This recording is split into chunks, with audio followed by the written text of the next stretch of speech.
నమస్కారాలు, ధన్యవాదాలు. ఈరోజు సంపత్ గారి ఇంట్లో జరుగుతున్నటువంటి ఈ అమరణ దీక్ష ఏదైతే ఉందో ప్రత్యేకంగా ఏదో అడ్వర్టైజ్మెంట్ గురి కాదు ఏదో పేరు రావాలనే ఉద్దేశం కాదు, కార్మికుల్లో ఇమేజ్ పెరగాలని మా ఉద్దేశం అసలే కాదు అనే విషయాన్ని ఒకసారి కార్మిక లోకం, ఆర్టీసీ కార్మిక లోకం గుర్తించాలని చెప్పి ఒకసారి రిక్వెస్ట్ చేస్తూ, ఏదైతే జరిగిన పరిమాణాలు ఉన్నాయో 2019 నుంచి 2026 వరకు జరుగుతున్నటువంటి విషయాలు మీ అందరికీ తెలుసు. నిన్నగాక మొన్ననే మన కొన్ని రోజుల ముందు మరి 3 మంత్రివర్యులు, అట్లనే ఒక ఉప ముఖ్యమంత్రి వర్యులు, అలాగే ఒక ముఖ్యమంత్రి స్థాయిలో జరిగినటువంటి చర్చల ఫలితం, ఆ ఫలితాన్ని ముందుకు రాకుండా, ఆ ఫలిత మినిట్స్ బయట, ఆ ఫలితాల మినిట్స్ను బయట పెట్టకుండా దాసిపెట్టే విధంగాను అక్కడ జరిగినటువంటి చర్చలు సత్ఫలితం పూర్తిగా కార్మికులకు అందించకుండా ఉండేందుకు జేఏసీ చాలా పకడ్బందీగా ఒక ప్లాన్ ప్రకారంగా వివరించింది. అక్కడ ముఖ్యమంత్రి వారికి నేను కోరుకుంటున్నాను, ఎలక్షన్ అనేది వద్దు అని ప్రతి కార్మికుని నోట 35,000 మంది కార్మికులు ఇక్కడ ఆల్రెడీ ఉన్నారు. 35,000 మంది కార్మికులు ఉద్యోగాలు చేస్తున్నారు. 35,000 మంది కార్మికుల నోట్ల నుంచి విలీనం వద్దు, విలీనం కావాలి, ఎలక్షన్ వద్దు అని వారు ఏదైతే చెప్పగలుగుతున్నారో ఒకసారి మీరు ఆదరించి ఆలోచించండి. మీరు చెప్పే విధంగానే వారు అడిగారే తప్ప వారి సత్ఫలితాలు వాళ్ళకు సంబంధించినటువంటి విషయంపై ఎప్పుడు మాట్లాడలే. ఎందుకు ఇంత నిర్లక్ష్య వహిస్తున్నారు మీరు?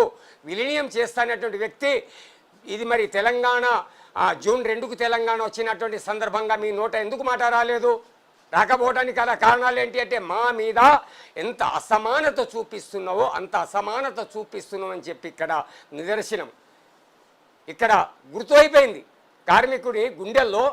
మీరేంటి, మీ పాలన ఏంటి, ఎలాంటి పాలనలు కొనసాగిస్తున్నారు, ఆర్టీసీలో మీ విధి విధానాలు ఎలా ఉంది, 10-16 గంటలు చర్చించిన తర్వాత కూడా ఒక ముక్క సాలో కాలేదంటే మీ పాలన ఎవర స్టైల్ ఏమున్నదో పబ్లిక్కు, ఇక్కడ ఆర్టీసీ ఉద్యోగాలకు అగుపడుతుంది. మోసం చేయకండి, దగా చేయకండి. చనిపోయిన వాళ్ళను గుర్తించారండి మీరు? ఏమన్నా పద్ధతేనా? చనిపోయిన వాళ్ళను గుర్తించారండి మీరు? పోయిన కేసీఆర్ గారు 30 మందిని చంపితే నీ ఒక్కొని చంపుతీ మావన్ని. దళిత బహుజనుడే కదా ఆయన, ఎక్కడి నుంచి పైనుంచి ఊట పడ్డవాడు కాదు కదా.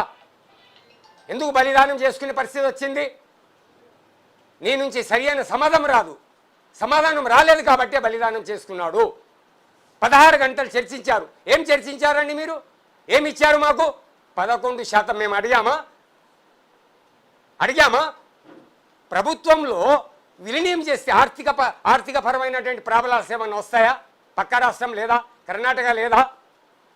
మరి ఈరోజు హైదరాబాద్, గ్రేటర్ హైదరాబాద్ వీసీ ఆ రోజు వీసీఎండి మాకు, సిపి ఆ రోజు వీసీఎండి మాకు, ఇద్దరు ఈడీలను head of the department CPM గారిని తోలేసి అక్కడ ఉన్నటువంటి ప్రాబ్లాన్ని పూర్తి స్థాయిలో సమీక్ష జరపండి తోలేశారు. ఆ మినిట్స్ మీ దగ్గర లేదా? వారికి మనకు ఏ వ్యత్యాసం వస్తుంది? వారికి మనకు వ్యత్యాసం రావడానికి గల కారణాలేంటి? తెలంగాణ పుట్టంగానే మొత్తం సమస్యతోటే వచ్చేసి అన్ని సమస్యలు పరిష్కరించే విధంగా మీరు పార్లమెంట్లో నిబంధనలు తీసుకున్నారా? నేను ఒకటే అడుగుతున్నాను, మీకు మోసం చేయకండి కార్మికులు, అమాయక కార్మికులను. కార్మికుడు అనేటోడు ఇంకా గట్టిగా పేదరికంలో ఉన్నాడు, తినడానికి తిండి లేక, కట్టడానికి గుడ్డ లేక బ్రతుకుతున్నాడు. ఇంకెంతకాలం మీరు మోసం చేస్తారు చెప్పండి? ఆర్టీసీ తెలంగాణ ఏర్పడ్డ తర్వాత ప్రతి ఒక్క సమ్మెకాలంలో కోల్పోతున్నది మా కార్మిక లోకం. అర్థమైతలేదండి మీకు? ఎవరో గెలవాలన్నట, ఎవరో గెలిచినంతో మాట్లాడతావట. ఏంటిది అది? ఏ పద్ధతి అది? ఏ పద్ధతిగా మాట్లాడాలనుకుంటున్నారు మీరు? ఎందుకు మాట ఇచ్చారు మాకు? ఆర్టీసీని కల్పేస్తాం, భద్రతతో కూడినటువంటి సమస్య పరిష్కరిస్తాం, 3 అంచెల వ్యవస్థ ఉంచుతాం, ఏ ఇబ్బంది లేకుండా ఫ్రెండ్లీ ఆర్టీసీ యాజమాన్యం ఆర్ ప్రభుత్వం అని చెప్పిన మాటలు మరిసిన వాళ్ళు మీరు. మీకేమనాలి? మేము చీటర్ అంటున్నాం, ఈరోజు చీటర్ అంటున్నామండి ముఖ్యమంత్రి గారు తమరికి. చీటర్ అంటున్నాం. ఎస్, కరెక్ట్ మాట్లాడుతున్నాం. ఏది ఏమైనా చేసుకోండి మీరు బొమ్మలను. మేం తప్పు చేస్తే భూతద్దంలో పెట్టి చూపిస్తారే. మీరు ఇచ్చిన మాట నేను ఎక్కి తీసుకున్నాడంటే మీరు మరి ఎలాంటి మనిషి చెప్పండి? మీరు పద్ధతి కాదు అది. ఇంకెంతకాలం ఊరుకుంటాడండి కార్మికుడు? 3 సంవత్సరాలు అయింది మీ ప్రభుత్వం ఏర్పాటు చేసి. ఆర్టీసీలో ఉన్నటువంటి ఏదైతే మా అభిప్రాయమో, ఏదైతే మా హక్కో, ఏదైతే మా డిమాండ్ ఒక్క ఇంచు కూడా కదలేనంటే పాలన ఎలా కొనసాగుతుంది? పాలన ఎలా కొనసాగుతుంది? ఎందుకు ఇంత ఘోరాతి పరిస్థితుల్లో మమ్మల్ని నెట్టబెట్టి ఎవరినో 2-3 మీరు కోఆర్డినేటర్గా ఉంచుకొని డ్రామాలు చేస్తున్నారు? వద్దు ముఖ్యమంత్రి గారు, సరైన పద్ధతులు కాదు.